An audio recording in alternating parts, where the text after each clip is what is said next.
The hum of the ancient fluorescent lights above Beatrice Sterling's head was a constant, dull drone, a fitting soundtrack to her existence in the museum's forgotten basement. Dust motes danced in the anemic light, swirling around stacks of forgotten paperwork and the chipped linoleum floor that had seen better centuries.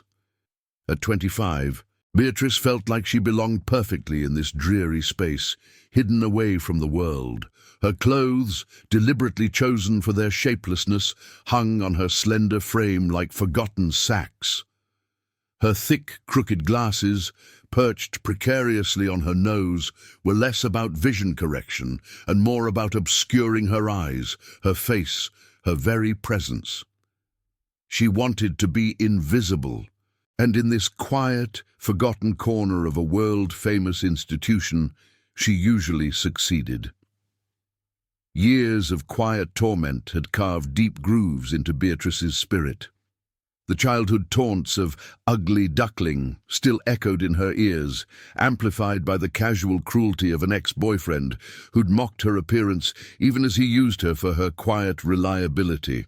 The museum accounting job, though soul-crushingly dull, was a lifeline, offering just enough to keep her London flat and her elderly mother afloat.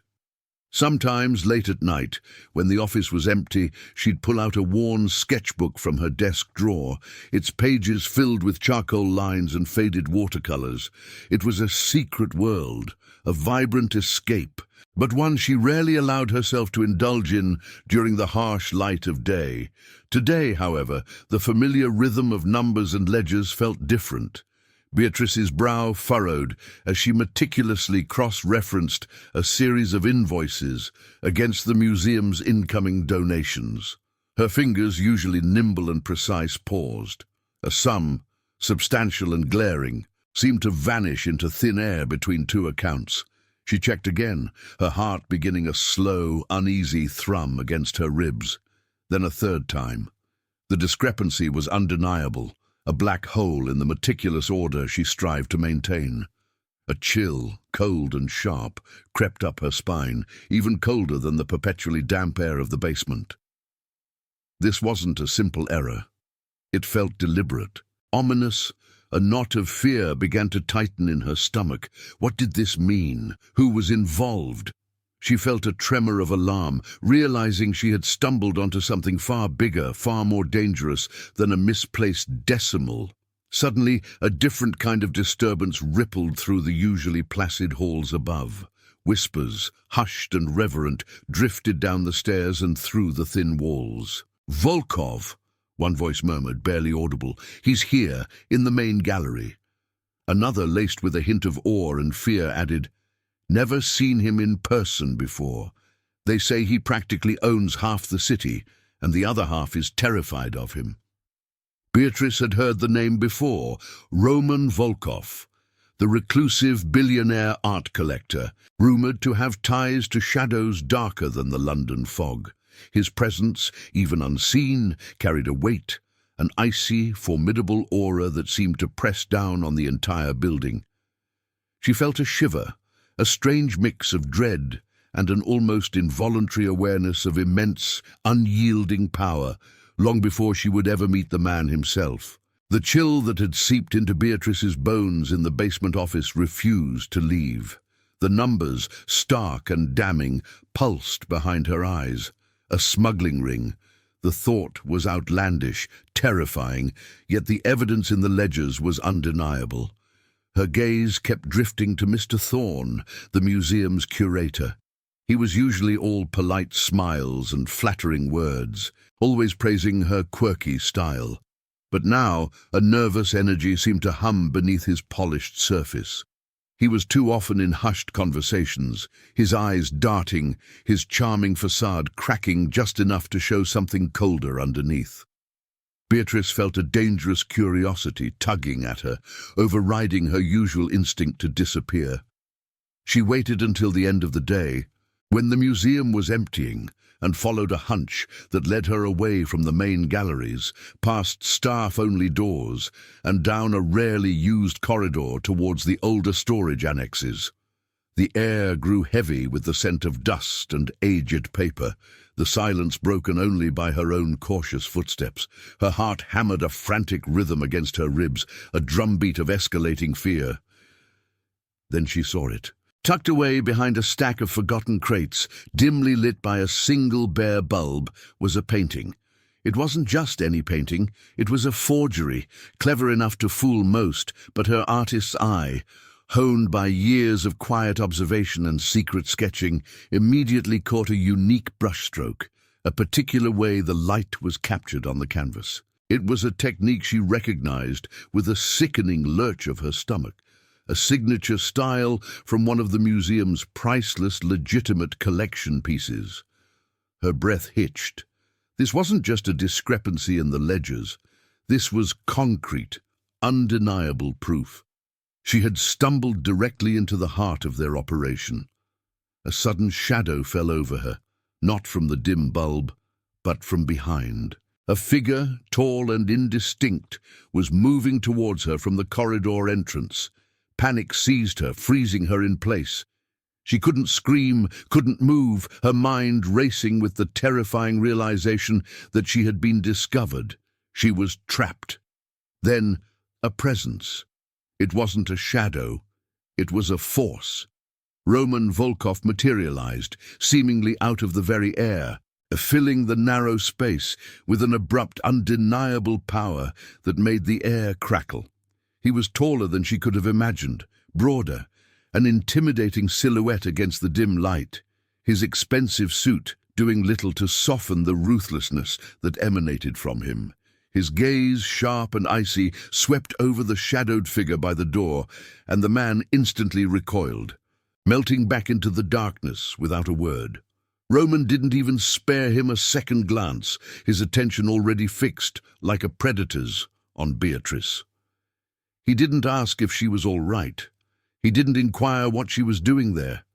His eyes, the color of storm clouds, bored into hers, seeing past her crooked glasses, past her messy hair, past the baggy clothes.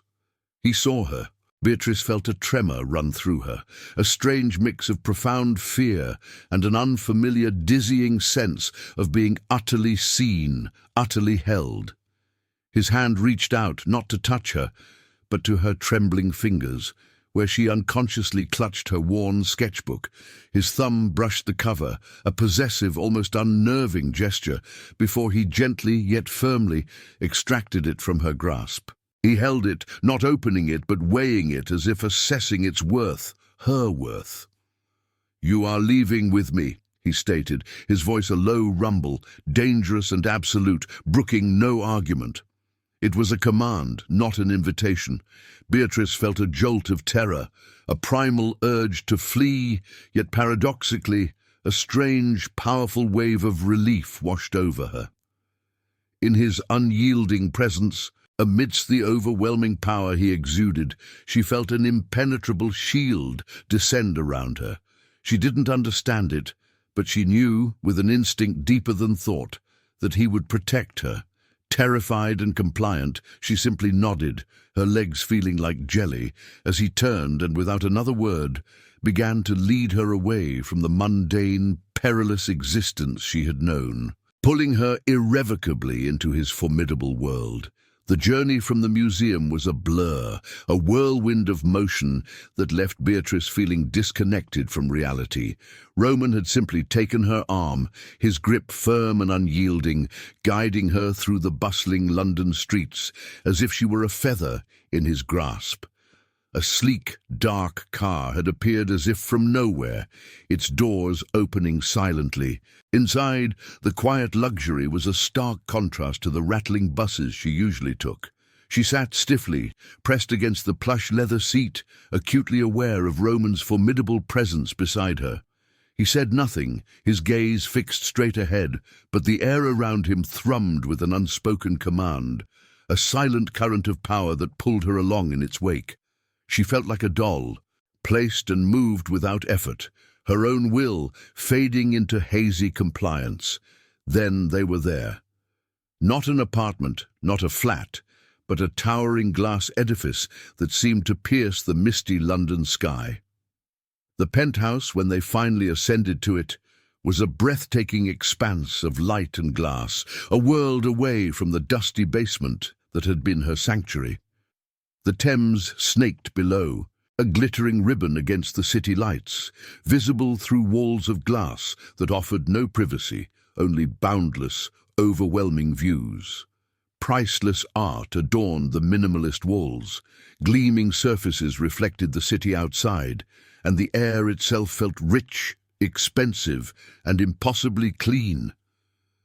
Beatrice stood in the center of it all, her worn, baggy clothes feeling like a costume, her crooked glasses suddenly amplifying her sense of being entirely out of place. She felt like a trapped bird, plucked from a forgotten nest and placed in a glittering, luxurious cage, its bars invisible but undeniably present. Roman moved through the space with the silent, predatory grace of a man who owned every inch of it. He didn't glance at her, not at first. He simply walked, his broad shoulders filling the doorway of a room she hadn't noticed. It was a suite, vast and opulent, unlike anything she had ever seen outside of a magazine. A king-sized bed, draped in impossibly soft silk, dominated the center, and a wardrobe, larger than her entire living room, stood open, revealing a breathtaking array of clothes in rich fabrics and elegant cuts. "These are for you," Roman's voice rumbled, deeper here in the enclosed space, echoing with an undeniable authority. He pointed to the wardrobe, then to a door she assumed led to a bathroom. "You will bathe.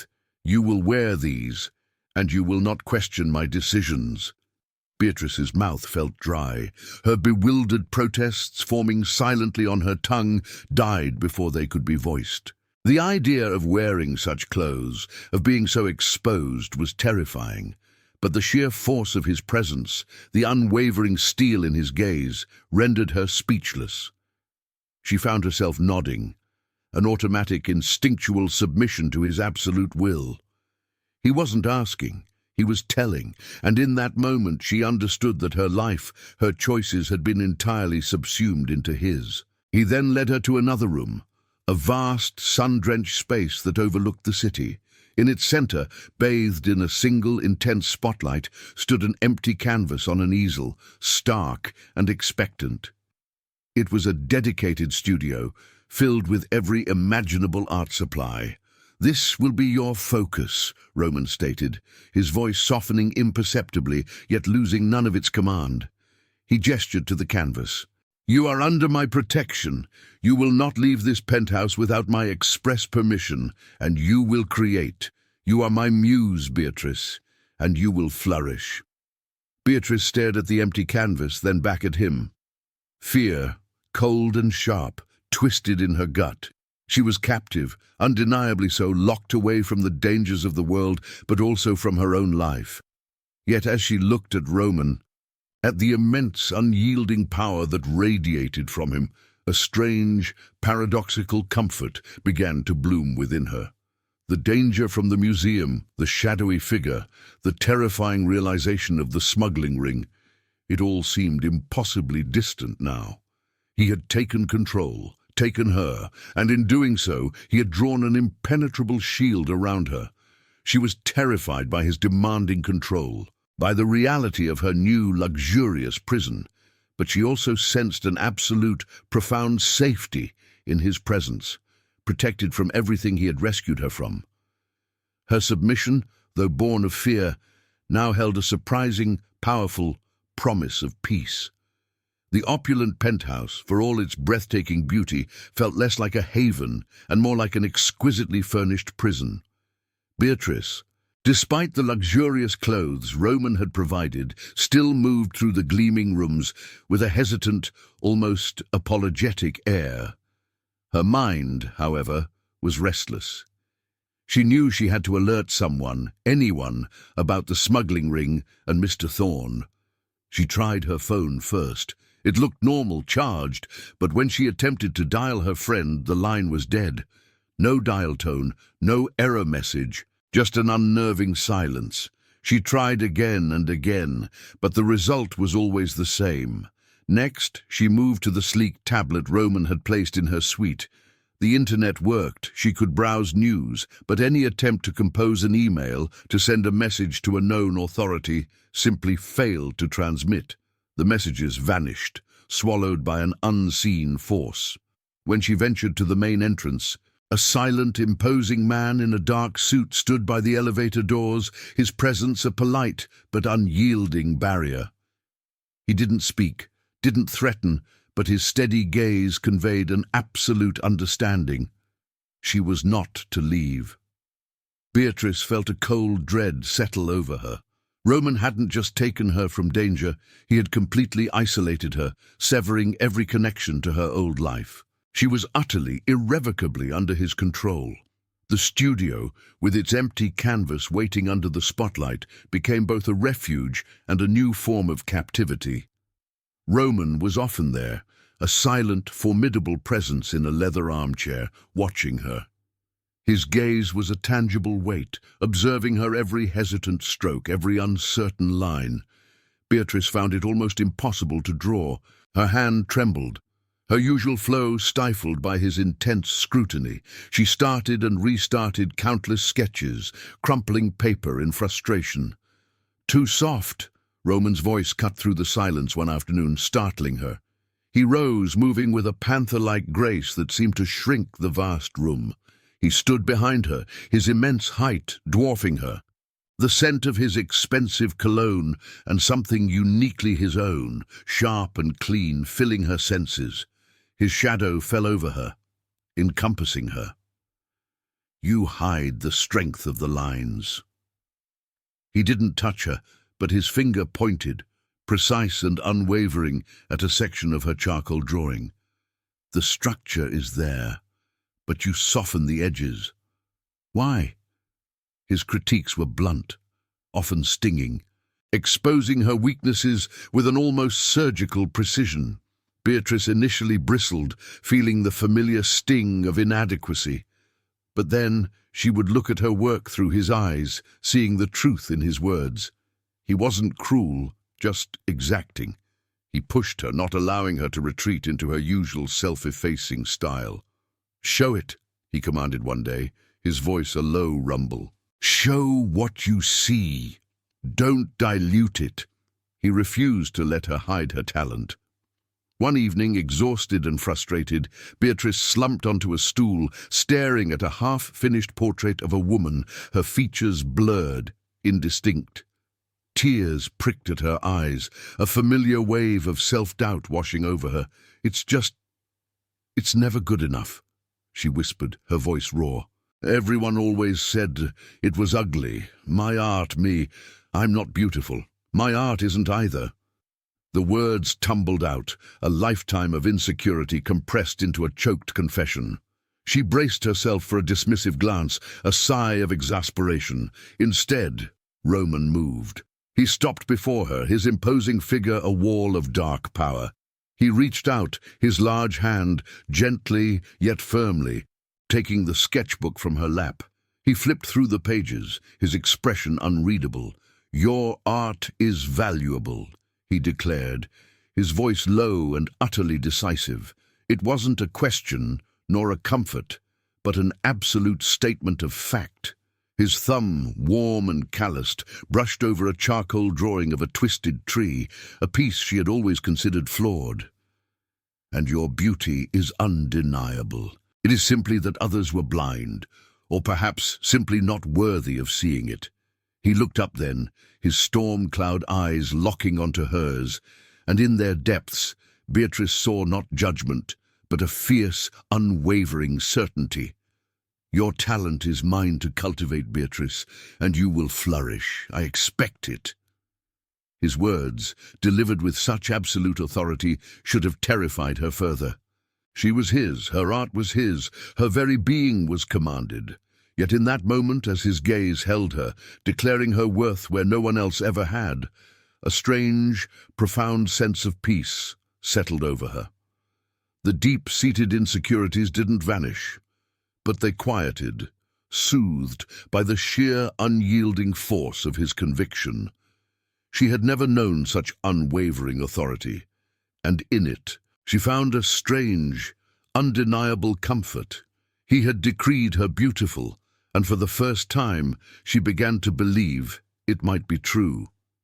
The opulent penthouse, for all its breathtaking beauty, felt less like a haven and more like an exquisitely furnished prison. Beatrice, despite the luxurious clothes Roman had provided, still moved through the gleaming rooms with a hesitant, almost apologetic air. Her mind, however, was restless. She knew she had to alert someone, anyone, about the smuggling ring and Mr. Thorne. She tried her phone first. It looked normal, charged, but when she attempted to dial her friend, the line was dead. No dial tone, no error message, just an unnerving silence. She tried again and again, but the result was always the same. Next, she moved to the sleek tablet Roman had placed in her suite. The internet worked. She could browse news, but any attempt to compose an email, to send a message to a known authority, simply failed to transmit. The messages vanished, swallowed by an unseen force. When she ventured to the main entrance, a silent, imposing man in a dark suit stood by the elevator doors. His presence a polite but unyielding barrier. He didn't speak, didn't threaten, but his steady gaze conveyed an absolute understanding. She was not to leave. Beatrice felt a cold dread settle over her. Roman hadn't just taken her from danger, he had completely isolated her, severing every connection to her old life. She was utterly, irrevocably under his control. The studio, with its empty canvas waiting under the spotlight, became both a refuge and a new form of captivity. Roman was often there, a silent, formidable presence in a leather armchair, watching her. His gaze was a tangible weight, observing her every hesitant stroke, every uncertain line. Beatrice found it almost impossible to draw. Her hand trembled, her usual flow stifled by his intense scrutiny. She started and restarted countless sketches, crumpling paper in frustration. Too soft. Roman's voice cut through the silence one afternoon, startling her. He rose, moving with a panther-like grace that seemed to shrink the vast room. He stood behind her, his immense height dwarfing her, the scent of his expensive cologne and something uniquely his own, sharp and clean, filling her senses. His shadow fell over her, encompassing her. The structure is there, but you soften the edges. Why? His critiques were blunt, often stinging, exposing her weaknesses with an almost surgical precision. Beatrice initially bristled, feeling the familiar sting of inadequacy, but then she would look at her work through his eyes, seeing the truth in his words. He wasn't cruel, just exacting. He pushed her, not allowing her to retreat into her usual self-effacing style. "Show it," he commanded one day, his voice a low rumble. "Show what you see. Don't dilute it." He refused to let her hide her talent. One evening, exhausted and frustrated, Beatrice slumped onto a stool, staring at a half-finished portrait of a woman, her features blurred, indistinct.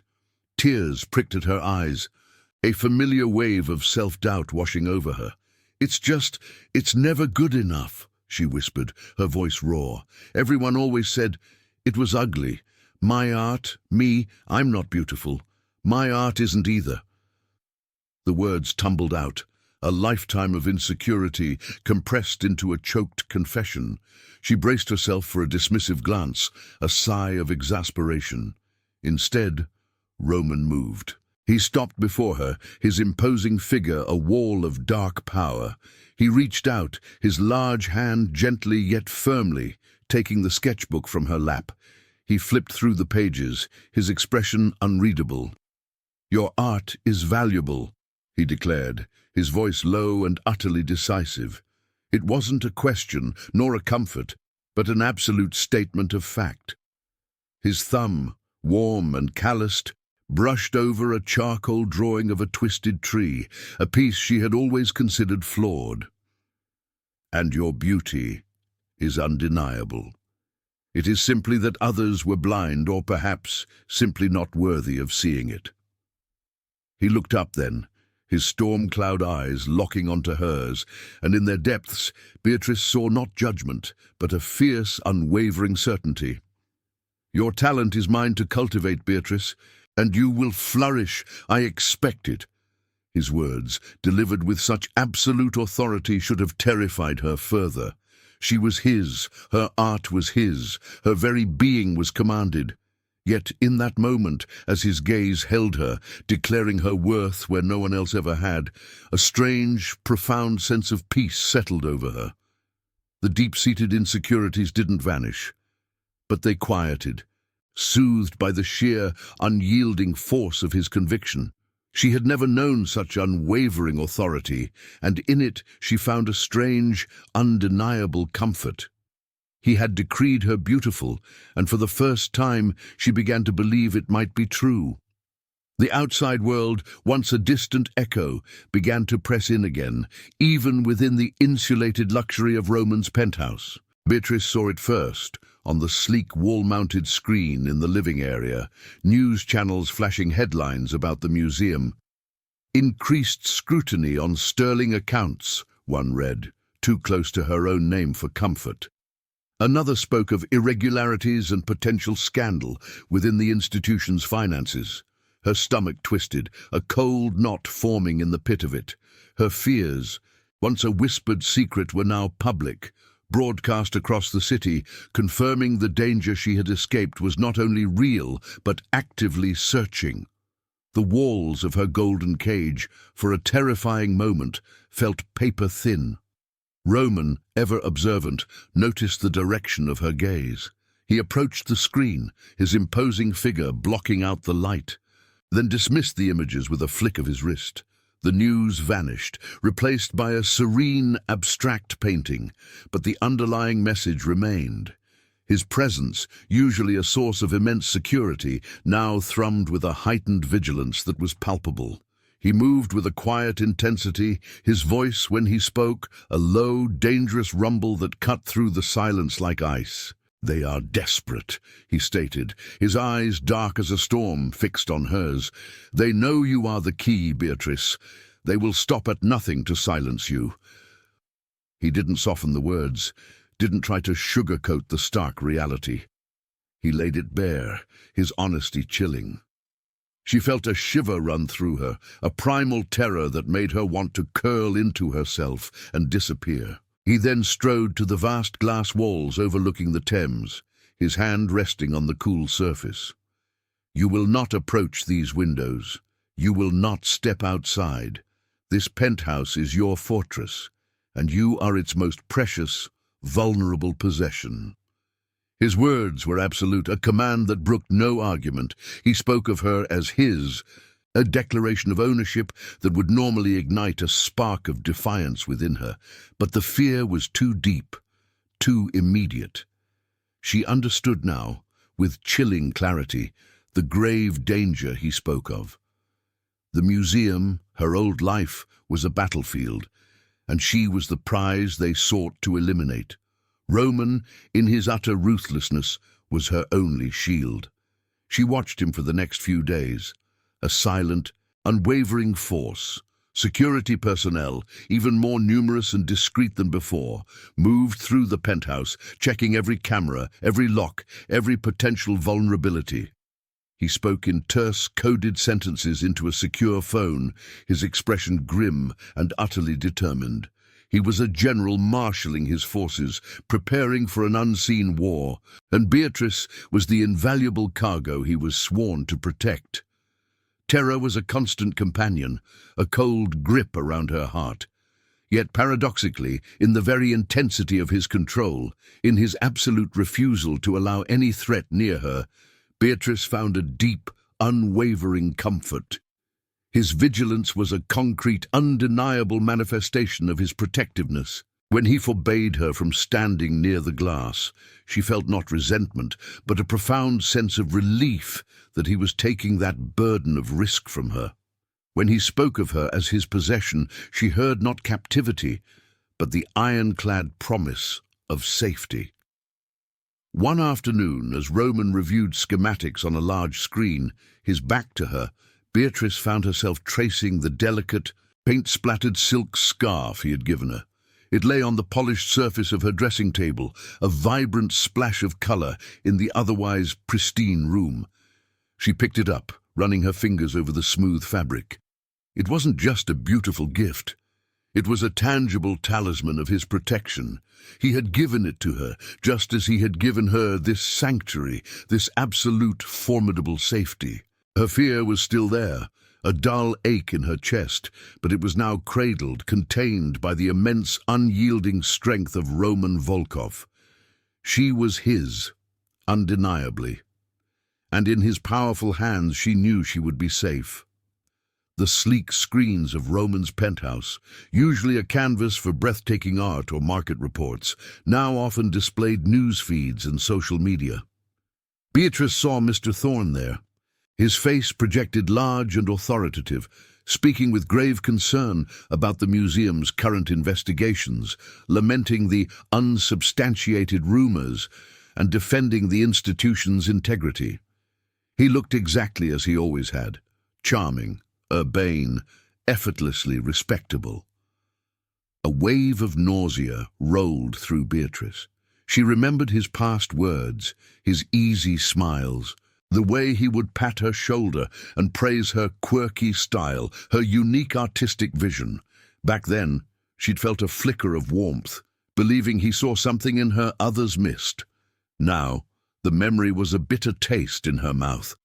She saw the subtle condescension in his eyes, the carefully concealed amusement. His kindness had been a disguise, a quiet mockery, just another layer of the elegant lie he lived. He hadn't been defending her at all. He had been subtly belittling her, keeping her in her place, a harmless, odd little accountant. The realization was a colder betrayal than any open insult. The public facade Thorne maintained was a stark contrast to the grim reality Roman revealed. The threats, initially veiled and distant, grew bolder. Roman intercepted them all, of course, a silent filter between her and the ugliness of the outside world. She didn't see the menacing messages, the online posts hinting at consequences for loose ends, or the surveillance photos of her old flat, but she felt their chilling presence through Roman's increased vigilance. He spoke of incidents near the museum, of agents attempting to breach perimeters. He never elaborated on the details, his deep voice carrying the weight of the danger so she wouldn't have to. He absorbed every ugly truth, every desperate move of the smuggling ring, shielding her from the true horror of their desperation. She was his, and he would not permit her to be touched, not even by the shadow of their malice. Beatrice watched him, a man of immense power, moving through his impenetrable fortress. He took calls in low, urgent tones, his expression unyielding, his eyes hard as flint. He gave commands, concise and absolute, to men whose faces she never truly saw, men who moved with silent efficiency, securing every possible ingress. The penthouse, already a marvel of security, became an absolute stronghold. Roman's focus was entirely on her protection, on keeping her safe within the walls he had built around them. The escalating danger, the cold certainty that Thorne and his associates were actively hunting for her, for the woman who could expose them, stripped away any lingering thought of independence. Beatrice felt herself clinging to Roman, her entire being recognizing him as her singular source of safety. She would find herself gravitating towards the study where he worked, or lingering in the periphery of the living area, just to be in his formidable presence. The sheer size of him, the quiet authority that radiated from his every movement, was an anchor in the storm of her fear. One evening, after a particularly unsettling report Roman had dismissed with a sharp wave of his hand, Beatrice felt a tremor run through her. She was in the studio, attempting to sketch, but her hand was unsteady, her mind racing with images of shadowy figures and looming threats. She dropped her charcoal, the sound echoing loudly in the vast space. Without thought she rose and walked towards Roman, who was in his study, a wall of glass separating him from the city. She stopped at the threshold, her gaze fixed on his broad, unyielding back. He turned, sensing her. His eyes, usually so intense, softened almost imperceptibly as they met hers. He didn't question her presence, he simply held her gaze, a silent acknowledgement of her fear and her need. I'm afraid," she whispered, the words catching in her throat, a stark admission of her vulnerability. She didn't know what she expected, perhaps a firm reassurance, a logical explanation of his defenses. Instead, Roman simply extended a hand towards her, a silent command. Beatrice didn't hesitate. She crossed the remaining distance, her hand slipping into his. His fingers closed around hers, warm and impossibly strong, encompassing her smaller hand completely. She felt the rough texture of his skin, the powerful grip that promised absolute protection. He didn't pull her closer, didn't speak, but his presence, his touch, was a physical manifestation of the impenetrable shield he had become. In that moment, nestled within the formidable sphere of his control, Beatrice realized the true extent of her reliance on him. Without him, she was nothing but a target, a fragile, insignificant woman in a dangerous world. With him, she was safe, protected, utterly cherished. She leaned into his strength, placing her absolute, unwavering trust in his judgment, in his formidable ability to guard what was his. The fear was still a cold knot, but now it was held, contained by the unyielding power of Roman Volkov. The penthouse, already a sanctuary of glass and steel, began to transform day by day into an absolute fortress under Roman's command. Beatrice watched him, a silent, formidable presence moving through the opulent space, orchestrating a complete lockdown. Additional security personnel, all clad in unobtrusive dark suits, now moved with even greater stealth, their eyes constantly scanning, their movements precise and efficient. Roman himself pored over blueprints of the building, his brow furrowed in concentration, tracing lines and points of vulnerability with a pen that seemed too small in his powerful hand. He oversaw the installation of new, advanced surveillance systems, not just cameras, but sensors and layered defenses that made the air itself feel vigilant. No detail was too small, no potential threat overlooked. Every window, every door, every hidden vent was meticulously secured, sealed off from the outside world. He was building an impregnable stronghold, and she, Beatrice, was at its heart. His efficiency was terrifying, yet deeply reassuring. He spoke to her about it, not in soothing tones, but with a calm, unwavering conviction that left no room for doubt. One evening, he stood before a holographic display that shimmered with complex networks and intricate data, a map of his vast, unseen empire. "They believe they are powerful," Roman stated, his voice a low, resonant rumble that seemed to vibrate through the very floor. His gaze, dark and intense, swept over the flickering images, then settled on Beatrice. "They do not understand the extent of my reach. My resources are limitless. My network spans continents. I control more than they could ever comprehend." He didn't boast. He simply stated facts, laying bare the insurmountable power he wielded. He spoke of assets, of influence, of a ruthless ability to dismantle any threat that dared to challenge him. Beatrice felt a dizzying surge of awe and terror. She had understood he was rich, powerful, but this was beyond anything she could have imagined. He was a force of nature, a titan in a world she barely understood, and he was dedicating every ounce of that formidable power to her. Then he stepped away from the display, closing the distance between them. He stopped just before her, his immense height casting her in his shadow, encompassing her entirely. He reached out, his large hand gently, yet possessively, cupping her jaw.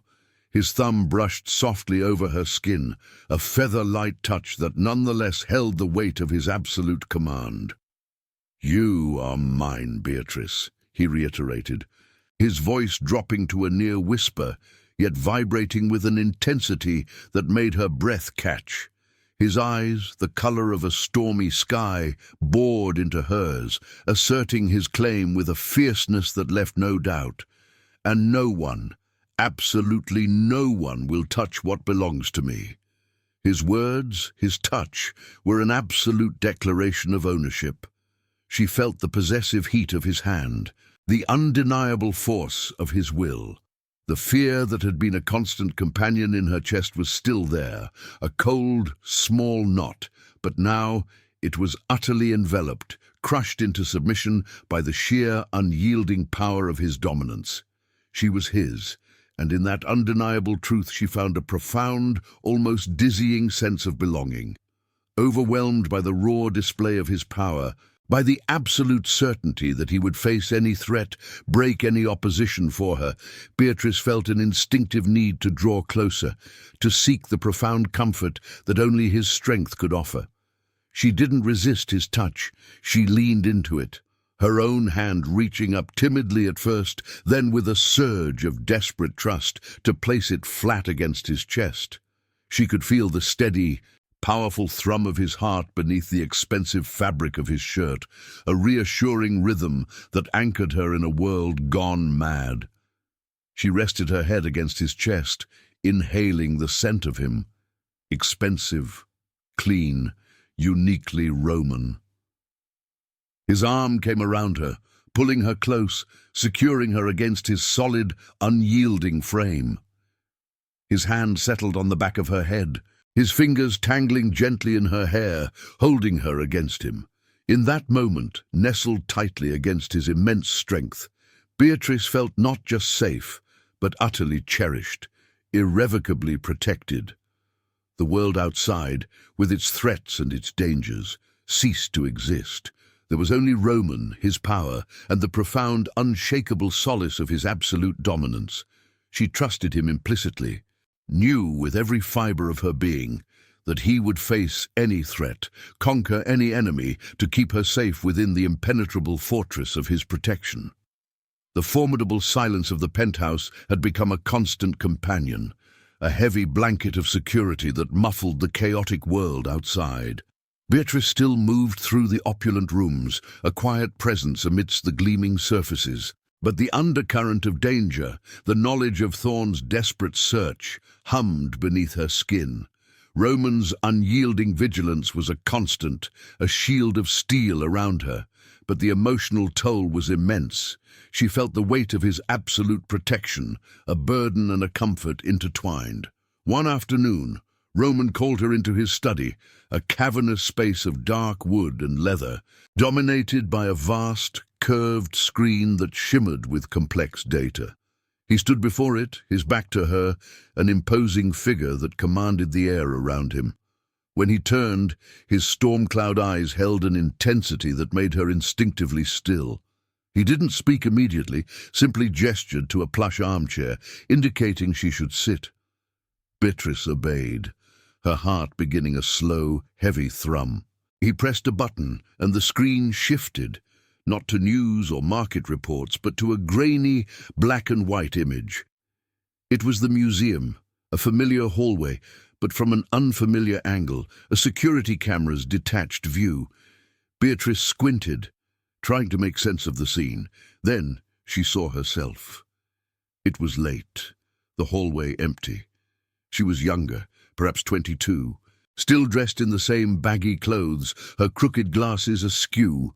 In her hands, she held a child's drawing, a crayon depiction of a wonky dinosaur, clearly vandalized, torn and scribbled over. Beatrice watched herself, utterly unaware of the camera, meticulously piecing together the torn edges with delicate strips of tape, then carefully, painstakingly, using a fine-tipped pen to fill in the defaced parts, restoring the dinosaur's smile. It was a quiet, private act of kindness, something she had done countless times, always when she thought no one was watching. Her throat tightened with a strange mix of embarrassment and a raw, aching vulnerability at seeing this secret part of herself exposed. The footage paused. Roman turned to her, his gaze unwavering. "I saw you then, Beatrice," he stated, his voice a low rumble that filled the vast room. It was not a question, but a profound declaration. "Not in the ledgers, not in the basement. Here. You thought you were invisible, but I saw you. I saw the truth of you in that quiet act of creation, in that selfless desire to mend what was broken." Beatrice felt a dizzying rush of emotion. The realization hit her with the force of a physical blow. He hadn't just stumbled upon her. He had been watching her, observing her, seeing past her carefully constructed disguise for years. The shame of being seen in such a vulnerable, unnoticed moment warred with a profound, almost overwhelming sense of being truly, deeply understood. No one, not ever, had looked past her perceived ugliness to see the quiet core of who she was. He had seen her art, her kindness, her very soul, and he had claimed it. It was a terrifying, yet exhilarating revelation of his long-standing quiet devotion. The weight of this new knowledge settled heavily on her, anchoring her even as it spun her world sideways. And then, the present danger intruded once more. Roman's expression hardened, his eyes darkening. He gestured to the screen, which now displayed a series of intercepted communications. Old email addresses of Beatrice's, login attempts to her forgotten social media, even faint traces of her old phone number being pinged by unknown sources. "Thorn," Roman stated, his voice devoid of emotion, yet laced with an undeniable menace. "He is desperate. He believes he can find you through your past connections. He attempts to infiltrate the periphery of my network, believing himself clever." Beatrice flinched, the name a bitter taste in her mouth. The charming curator, the man who had always been so kind about her quirky looks.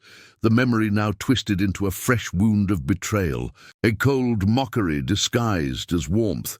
He hadn't protected her. He had dismissed her, subtly belittled her. And now he wanted to silence her.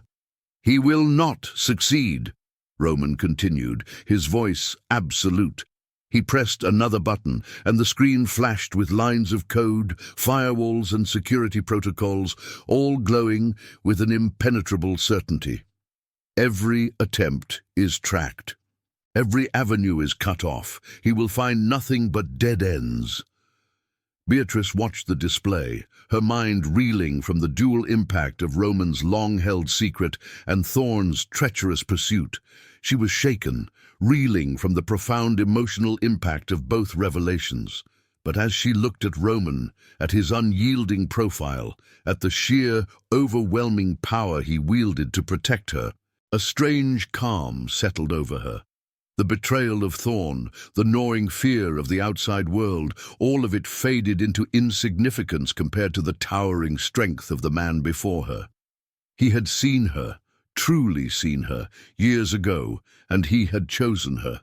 He was her impenetrable fortress, her shield, her unshakable anchor. She rose from the armchair, drawn to him by an irresistible pull. She reached out, her hand finding his, her fingers intertwining with his strong, warm ones. He didn't glance at her, but his thumb brushed over her knuckles, a silent acknowledgement. She leaned into his side, resting her head against his arm, finding an immense, unwavering solace in his presence. She relied on him completely, utterly, to navigate this new, terrifying landscape of betrayal and danger. She was his, undeniably, and with Roman, she knew she would face any ghost of the past, any threat of the present, and emerge whole. The air in the penthouse crackled with a new, sharper tension. The comfortable silence that had settled around Beatrice in recent days was gone, replaced by an electric hum of impending action. Roman had spent hours in his study, the doors closed, his voice a low, indistinguishable murmur through the thick wood. When he finally emerged, his expression was colder, harder than she had ever seen it. The storm clouds in his eyes seemed to gather, darker and more menacing. He called her to the vast living area, where the city lights glittered through the glass walls. On the massive screen, instead of art or market graphs, Roman displayed a complex web of data, financial records, and surveillance images. Beatrice's stomach churned as she recognized Mr. Thorne's face, captured in grainy photographs, meeting with shadowy figures in dimly lit alleys. The curator, always so impeccably dressed, now looked furtive, desperate. "This is the full extent of their operation," Roman stated, his voice devoid of emotion, yet carrying a chilling weight. He pointed to a series of transactions: forged art, laundered money, illegal exports disguised as legitimate acquisitions. "And Thorne," he paused, his gaze fixing on the curator's image, "is at the heart of it." Beatrice felt a wave of cold confirmation wash over her. It was worse than she had imagined, more intricate, more ruthless. Roman didn't elaborate on the darkest details, didn't force her to look at the more disturbing images. He shared only what she needed to know, shielding her from the true ugliness of their crimes, taking the burden of that knowledge onto himself. But the message was clear, delivered with an absolute, unyielding certainty. "He dared to threaten what is mine." Roman's voice dropped, a dangerous growl underlying the calm. "He will pay dearly." Beatrice watched him, a shiver running through her. His words were a promise of vengeance, a declaration that sent a tremor of fear through her, not for herself, but for anyone who stood in his path.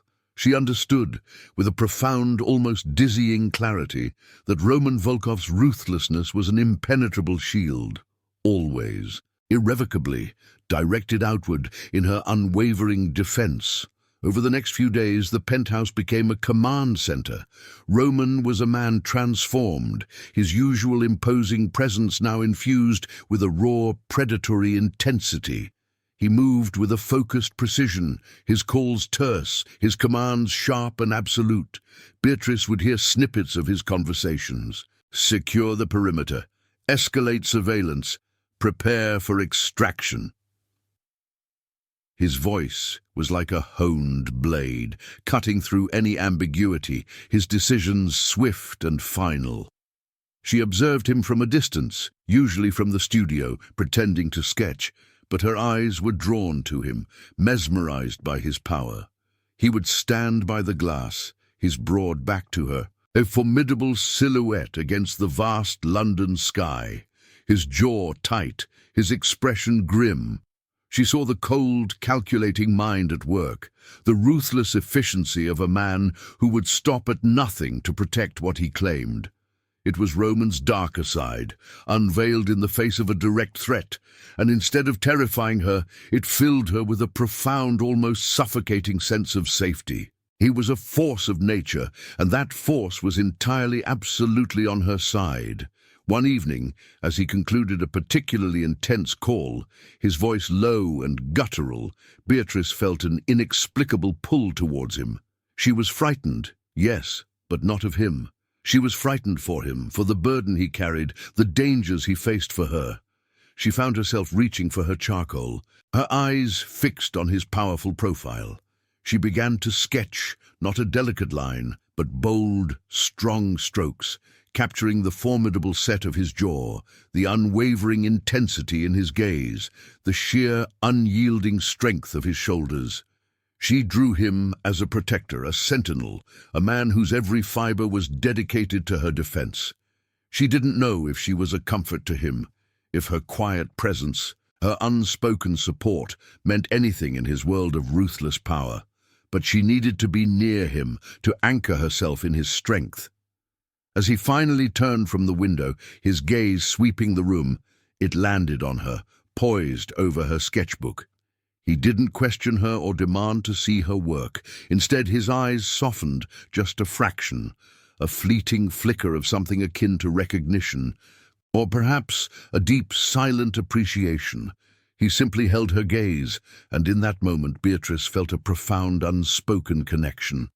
She was a soft, calming presence in his harsh, dangerous world, and in turn, his immense power was the only thing that kept her safe.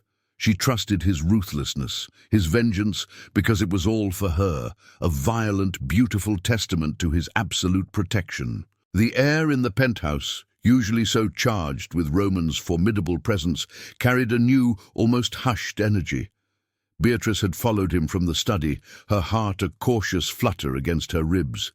He moved with his customary silent grace, leading her down a corridor she hadn't noticed before, one that seemed to curve away from the main living spaces, almost hidden. She felt a flicker of apprehension, yet beneath it a deeper current of unshakable trust. She simply followed, her steps mirroring his, a silent acknowledgement of his absolute command.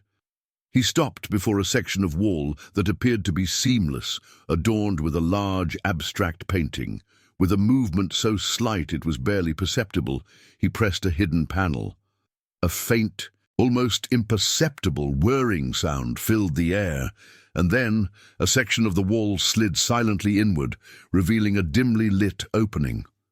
It was a vault, not for jewels or gold, but for something else entirely.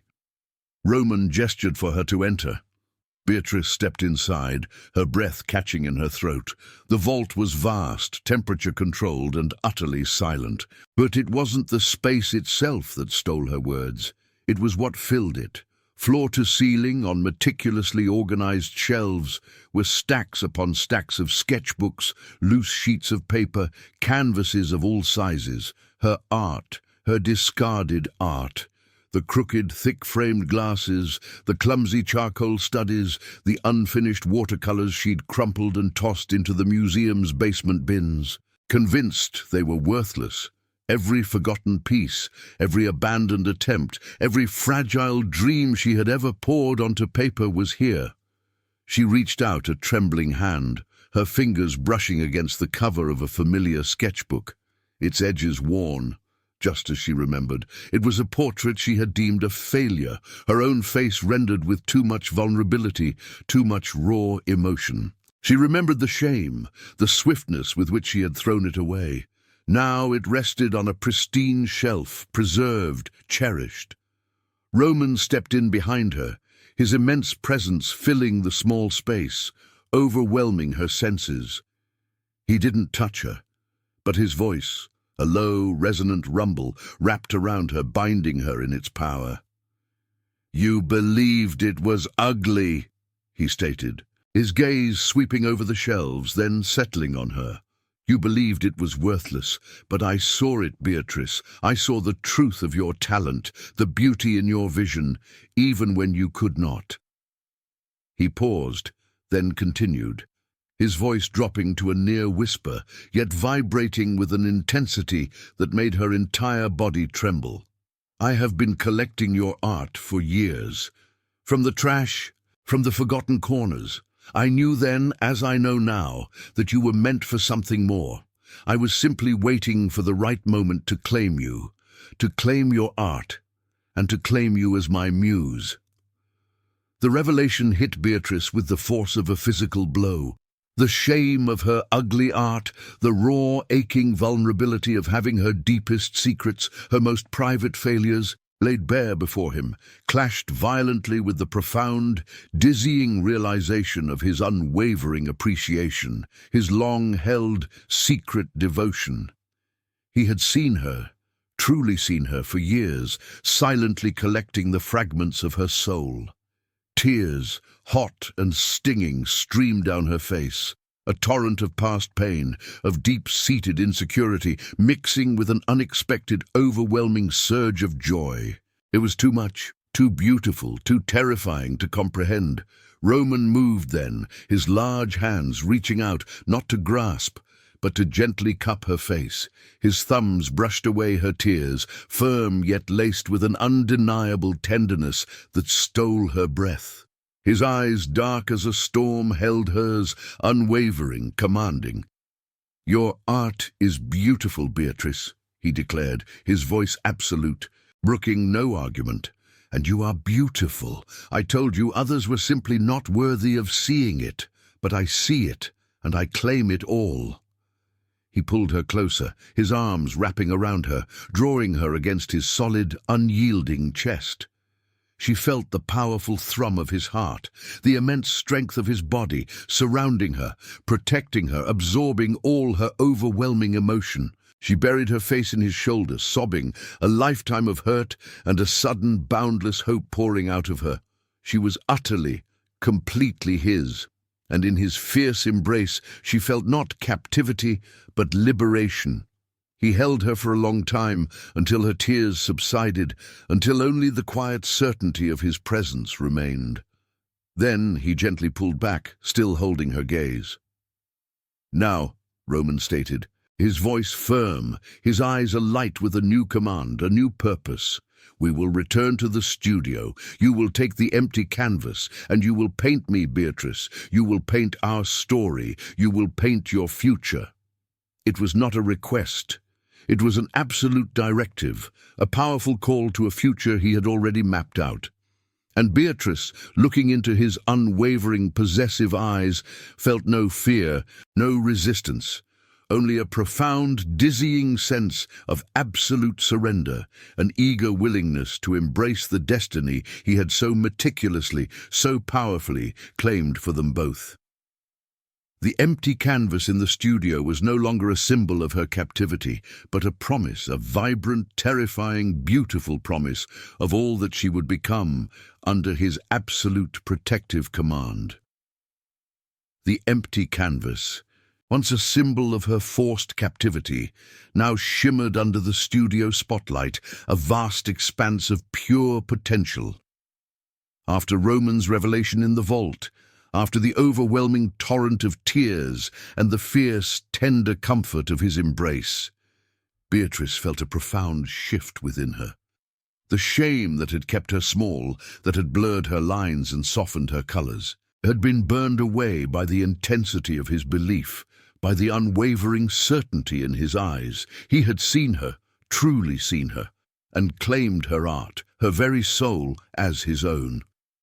She stood before the easel, not with hesitation, but with a burgeoning confidence she hadn't known she possessed. She picked up a brush, heavy with oil paint, and for the first time she didn't try to hide. Her strokes were bold, expressive, sweeping across the canvas with a newfound freedom. She painted with a raw, almost desperate energy, channeling not just her past pain, but the powerful liberation of her present. The woman emerging on the canvas was still her, but no longer hidden behind crooked glasses or baggy clothes. Her eyes, once downcast, now held a fierce, unyielding light. Her jaw, once soft with insecurity, was now defined by a quiet strength. It was the blossoming self, protected and nurtured by Roman, finally unleashed. The colors were vibrant, almost defiant, reflecting the turbulent beauty of her soul finding its voice. Later, as the light of the setting sun turned the Thames outside to molten gold, Roman entered the studio. He didn't comment on her work. Not yet. Instead, he moved to a large, interactive display, his immense presence filling the space with his characteristic quiet authority. He gestured for her to join him, and Beatrice, her heart still thrumming with the afterglow of creation, did so, without question. On the screen, a complex, intricate network glowed, highlighting various nodes and connections. It was a visual representation of Thorne's smuggling operation, but now overlaid with Roman's own strategic counter-moves. He spoke calmly, his voice a low, resonant rumble that held the weight of absolute power, yet was devoid of any hurried urgency. "Thorne believes he has time," Roman stated, his gaze fixed on the screen, then briefly on her. "He believes he is untouchable. He is wrong." He outlined his decisive plan with ruthless efficiency, explaining how every illicit transaction, every forged document, every criminal contact was being meticulously exposed, systematically dismantled. He spoke of legal maneuvers, of financial blockades, of carefully timed public revelations that would leave Thorne with no escape, nowhere to hide. His strategic brilliance was terrifying in its scope, its precision. He left no room for error, no avenue for doubt. Beatrice listened, her breath held. The cold knot of fear she had carried for so long began to loosen, replaced by a profound sense of certainty. He was not just protecting her, he was eradicating the threat entirely, cleansing the world around her with a fierce, surgical precision. He ensured her understanding of his absolute control, not with a question, but with the steady, unwavering conviction of a man who commanded every outcome. She knew, with a certainty that settled deep in her bones, that Thorne was already a ghost, his fate sealed by Roman's unyielding will. As Roman concluded, the screen faded to black, leaving only the soft glow of the city outside. He turned to her, his storm-cloud eyes holding hers. He didn't need to speak. In his gaze, she read the unspoken command. It was done. She was safe. Beatrice felt a profound peace settle over her, deeper and more complete than any she had ever known. She watched him then, as he moved away from the screen, his immense form silhouetted against the glittering expanse of London. He walked to the vast glass wall, his back to her, looking out at the city he controlled. She realized then, with a startling clarity, that her future was inextricably linked to his. This wasn't just safety, it was belonging. This wasn't just protection. It was a profound, unshakable connection that had woven itself into the very fabric of her being. She approached him, her steps light, no longer hesitant. She didn't cling, didn't demand. Instead, she simply stood beside him, her shoulder brushing against his arm, finding her own quiet strength in his towering presence. He didn't turn, but his large hand reached out, finding hers, his fingers intertwining with hers in a grip that was both possessive and infinitely reassuring. She felt the warmth of his skin, the solid strength of his hold. In his silence, in his strength, she found a peace that transcended words. Her softness, once a vulnerability, now found ultimate strength in his absolute power. She was his, undeniably, and she embraced it fully, completely, her future etched in the unyielding strength of the man who had claimed her as his muse. The empty canvas, once a symbol of her forced captivity, now shimmered under the studio spotlight, a vast expanse of pure potential. After Roman's revelation in the vault, after the overwhelming torrent of tears and the fierce, tender comfort of his embrace, Beatrice felt a profound shift within her. The shame that had kept her small, that had blurred her lines and softened her colors, had been burned away by the intensity of his belief, by the unwavering certainty in his eyes. He had seen her, truly seen her, and claimed her art, her very soul, as his own. She stood before the easel, not with hesitation, but with a burgeoning confidence she hadn't known she possessed. She picked up a brush, heavy with oil paint, and for the first time she didn't try to hide. Her strokes were bold, expressive, sweeping across the canvas with a newfound freedom. She painted with a raw, almost desperate energy, channeling not just her past pain, but the powerful liberation of her present. The woman emerging on the canvas was still her, but no longer hidden behind crooked glasses or baggy clothes. Her eyes, once downcast, now held a fierce, unyielding light. Her jaw, once soft with insecurity, was now defined by a quiet strength. It was the blossoming self, protected and nurtured by Roman, finally unleashed. The colors were vibrant, almost defiant, reflecting the turbulent beauty of her soul finding its voice. Later, as the light of the setting sun turned the Thames outside to molten gold, Roman entered the studio. He didn't comment on her work. Not yet. Instead, he moved to a large, interactive display, his immense presence filling the space with his characteristic quiet authority. He gestured for her to join him, and Beatrice, her heart still thrumming with the afterglow of creation, did so without question. On the screen, a complex, intricate network glowed, highlighting various nodes and connections.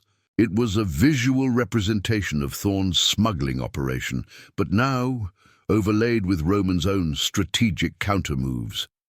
He spoke calmly, his voice a low, resonant rumble that held the weight of absolute power, yet was devoid of any hurried urgency. "Thorn believes he has time," Roman stated, his gaze fixed on the screen, then briefly on her. "He believes he is untouchable. He is wrong." He outlined his decisive plan with ruthless efficiency, explaining how every illicit transaction, every forged document, every criminal contact was being meticulously exposed, systematically dismantled. He spoke of legal maneuvers, of financial blockades, of carefully timed public revelations that would leave Thorn with no escape, nowhere to hide. His strategic brilliance was terrifying in its scope, its precision. He left no room for error, no avenue for doubt. Beatrice listened, her breath held. The cold knot of fear she had carried for so long began to loosen, replaced by a profound sense of certainty. He was not just protecting her, he was eradicating the threat entirely, cleansing the world around her with a fierce, surgical precision. He ensured her understanding of his absolute control, not with a question, but with the steady, unwavering conviction of a man who commanded every outcome. She knew, with a certainty that settled deep in her bones, that Thorn was already a ghost, his fate sealed by Roman's unyielding will. As Roman concluded, the screen faded to black, leaving only the soft glow of the city outside. He turned to her, his storm-cloud eyes holding hers. He didn't need to speak. In his gaze, she read the unspoken command. It was done. She was safe. Beatrice felt a profound peace settle over her, deeper and more complete than any she had ever known. She watched him then, as he moved away from the screen, his immense form silhouetted against the glittering expanse of London. He walked to the vast glass wall, his back to her, looking out at the city he controlled. She realized then, with a startling clarity, that her future was inextricably linked to his. This wasn't just safety, it was belonging. This wasn't just protection. It was a profound, unshakable connection that had woven itself into the very fabric of her being. She approached him, her steps light, no longer hesitant. She didn't cling, didn't demand. Instead, she simply stood beside him, her shoulder brushing against his arm, finding her own quiet strength in his towering presence. He didn't turn, but his large hand reached out, finding hers, his fingers intertwining with hers in a grip that was both possessive and infinitely reassuring. She felt the warmth of his skin, the solid strength of his hold. In his silence, in his strength, she found a peace that transcended words.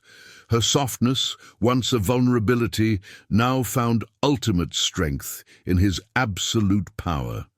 She was his, undeniably, and she embraced it fully, completely, her future etched in the unyielding strength of the man who had claimed her as his muse. The black tie gala at the museum was a shimmering vortex of London's elite, a world of hushed whispers and sparkling chandeliers that felt impossibly distant from Beatrice's old life.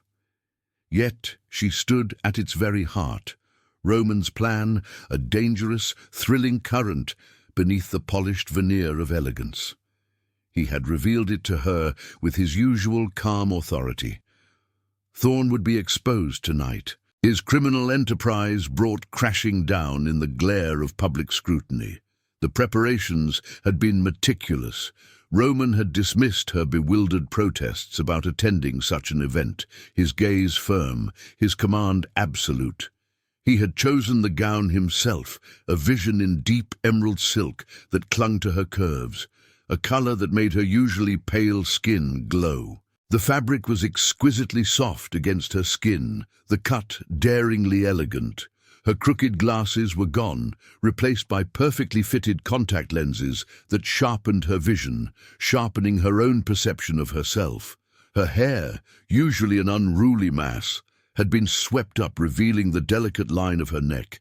As she looked in the mirror, she barely recognized the woman staring back. She was transformed, elegant, beautiful.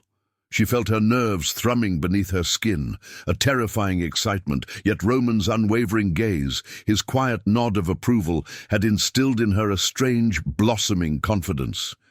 He had made her beautiful, demanded her beauty, and in his eyes she saw it reflected back.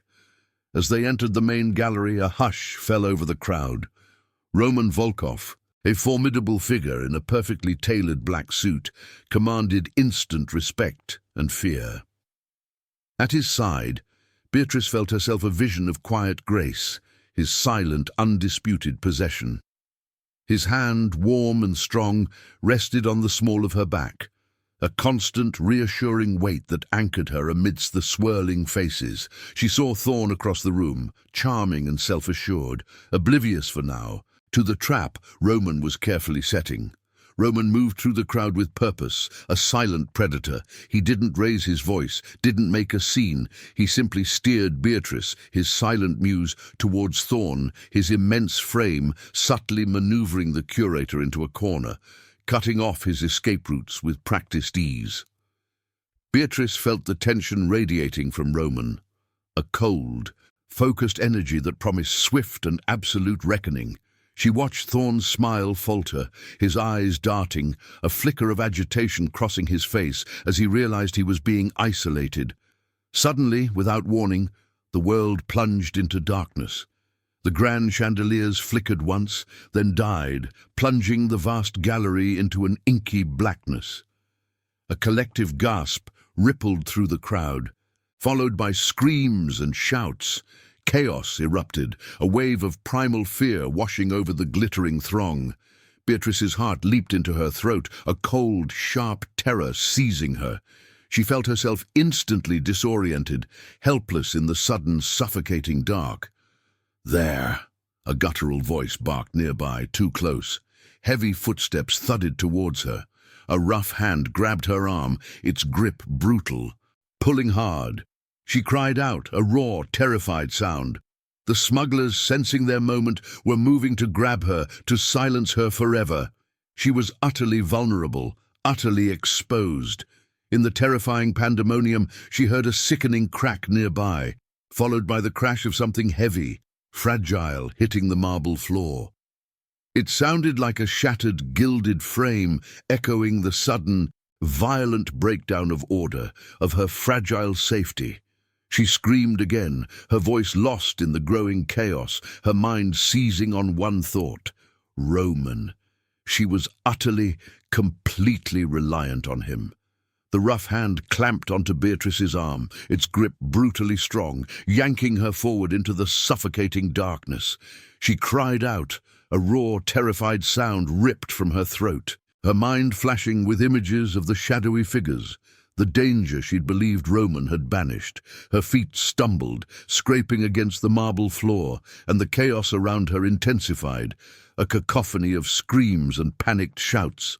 She was helpless, utterly lost in the black, her heart hammering against her ribs like a trapped bird. Then a sound, distinct and utterly terrifying, cut through the din. A sickening crack of bone, followed by a heavy thud. The hand on her arm went slack, its grip releasing her as the man collapsed. Beatrice gasped, reeling back, her body trembling uncontrollably. Before she could fully register what had happened, a deafening crack ripped through the air, a gunshot that vibrated through the very floor, silencing the remaining screams, plunging the gallery into an eerie, shocked quiet. The smell of ozone and gunpowder stung her nostrils. A powerful arm snaked around her waist, yanking her back, hard, against a solid, unyielding body. Roman. His immense frame was a wall against her back, pressing her against the cool, unforgiving marble of a column. He held her there, pinned, her body completely enveloped by his, a primal display of both protection and raw possession. His breath, warm and fast against her ear, brushed over her skin as he whispered, his voice a low, dangerous rumble that cut through the lingering echoes of the shot. "Stay with me, Beatrice," he commanded, his grip tightening, almost painfully so. "Do not move. I have you." She felt the tremor in his body, the latent violence that still thrummed beneath his skin, but it wasn't directed at her. It was a force of nature, unleashed solely in her defense. She could feel the power radiating from him, a protective heat that radiated through her fear.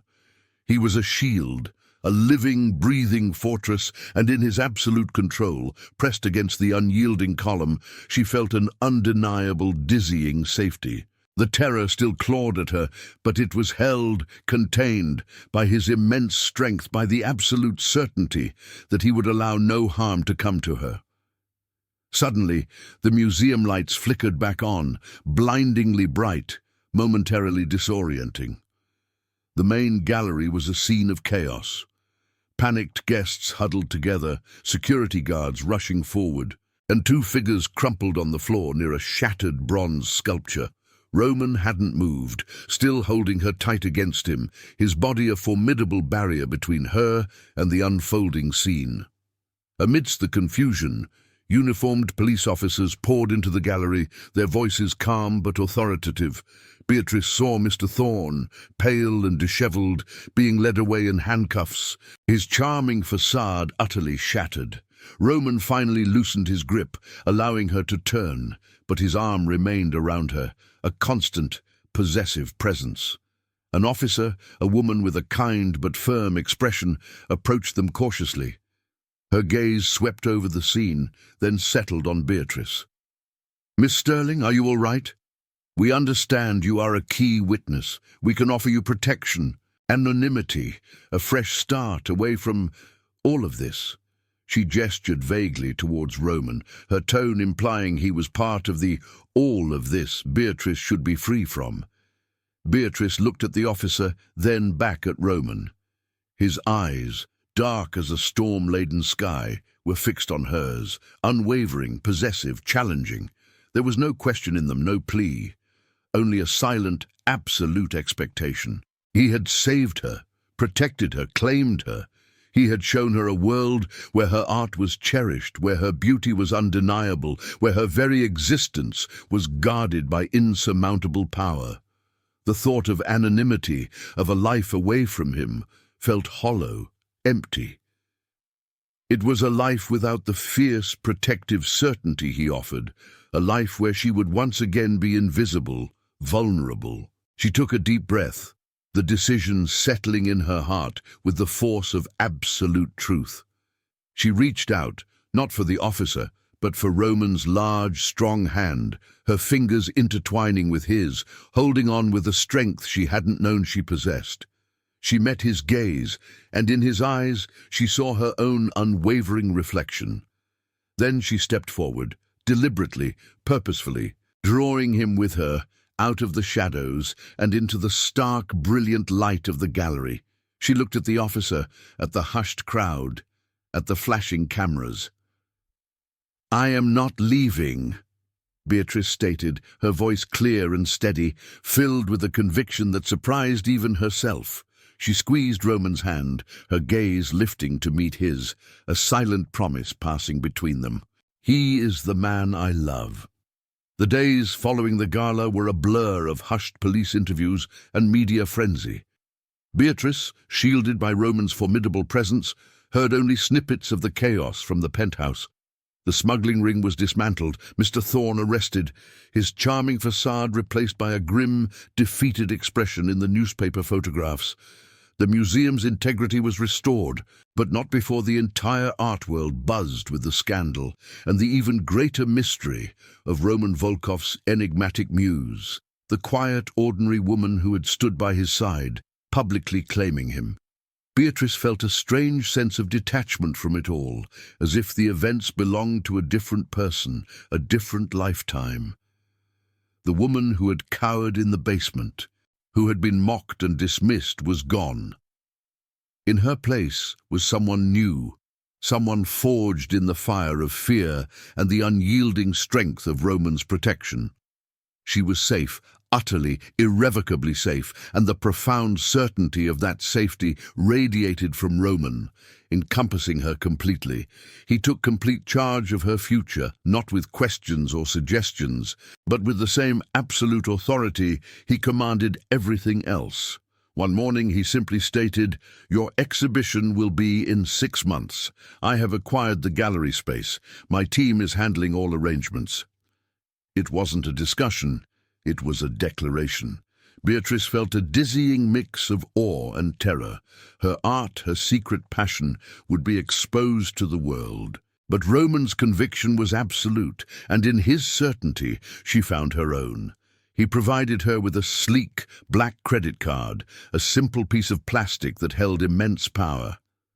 "For whatever you need," he had said, his voice a low rumble. It was no longer a symbol of her gilded cage, but of his complete provision, his absolute belief in her boundless artistic freedom. She used it to buy the finest paints, the largest canvases, the most exquisite brushes, her fingers tracing the smooth, cool plastic, a tangible reminder of the vast resources at her disposal, all thanks to him.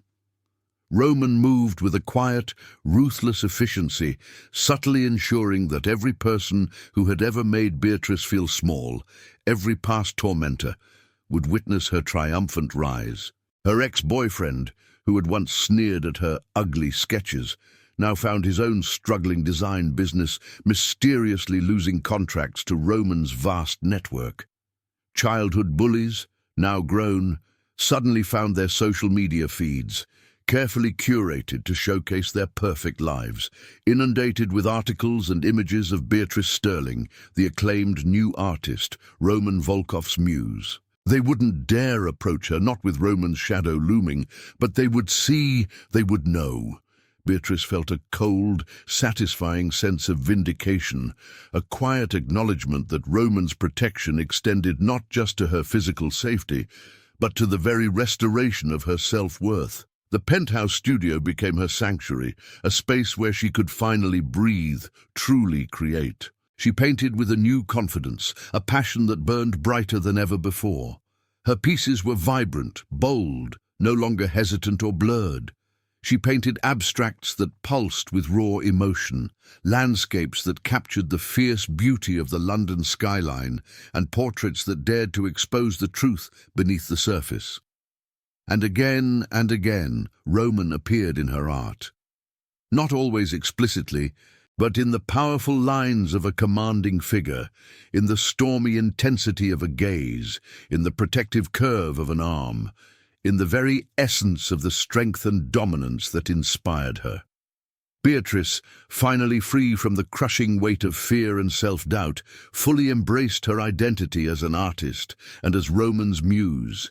She was his, undeniably, and in that complete surrender, she found an exhilarating sense of self she had never known. Her art, once a hidden shame, was now a vibrant testament to the man who had seen past her mask, who had claimed her, and in doing so, had made her truly beautiful. The air in the gallery thrummed with the low murmur of delighted conversation, the clinking of glasses, and the soft strains of a string quartet. Light, warm and inviting, spilled from cleverly hidden fixtures, illuminating the canvases that adorned the pristine white walls. This was her exhibition, Beatrice Sterling's first solo show, and she stood at its heart, no longer the timid accountant, but the artist, Roman Volkov's Muse. She wore a gown of deep sapphire, a shimmering cascade of silk that Roman had personally selected. It was elegant, bold, and entirely unlike anything the old Beatrice would have dared to wear. But the old Beatrice was gone. Her hair, now cut into a sleek, sophisticated bob, framed a face that radiated a quiet confidence. Her eyes, clear and bright without the crooked glasses, met the gazes of critics and collectors with a steady assurance that had blossomed under Roman's unwavering belief. She was beautiful, not just in the eyes of the man who claimed her, but in her own. Beatrice moved through the throng, responding to compliments, explaining her techniques, her heart swelling with a gratitude that was almost painful. Her art, once a secret shame, was now celebrated, adored, and everywhere in every piece his presence was undeniable. A powerful, abstract piece pulsed with the dark, unyielding energy she associated with Roman's formidable protection. A series of portraits, vibrant and intense, captured the storm-cloud depths of his eyes, the resolute line of his jaw, the sheer, overwhelming force of his being. Even in a delicate watercolor of the Thames at dawn, the towering glass edifice of his penthouse loomed, a silent, powerful guardian. Her once hidden face, the features she had worked so hard to obscure, now appeared again and again in her own work, explicitly portrayed as his muse, bold and unapologetic. Amidst the admiring crowd, Roman Volkov stood slightly apart, a singular, untouchable presence near the gallery's entrance. He was a formidable figure, as always, in a perfectly tailored dark suit, his expression unyielding, his gaze sweeping over the room with a quiet, proprietary intensity. He didn't seek attention, didn't engage in idle chatter. He simply observed, a silent sentinel in the heart of the world he had created for her. Whispers followed him, tales of his ruthless power, his untouchable wealth, his rumored connections to the city's shadows. He remained the city's most feared and enigmatic billionaire, a man whose will was absolute, whose word was law. Beatrice caught his eye across the crowded room. The distance between them was vast, filled with people, with art, with the hum of success. But in that moment, the space vanished. His dark gaze, usually so impenetrable, softened just a fraction as it found hers. A possessive tenderness, fleeting and profound, crossed his features. A silent acknowledgement of the woman he had made. It was a look meant only for her, a private truth shared in the public eye. In that gaze, she saw her cherished reflection, her undeniable worth, all attributed to him. A deep, profound certainty settled in Beatrice's heart. She was cherished, safe, and utterly, irrevocably under his unwavering protection. Her art, once trapped by fear, had bloomed under his dominant influence, a testament to his absolute belief and his relentless cultivation of her talent. He had seen past the baggy clothes and crooked glasses, past the emotional scars, and had found the beauty, the artist, within.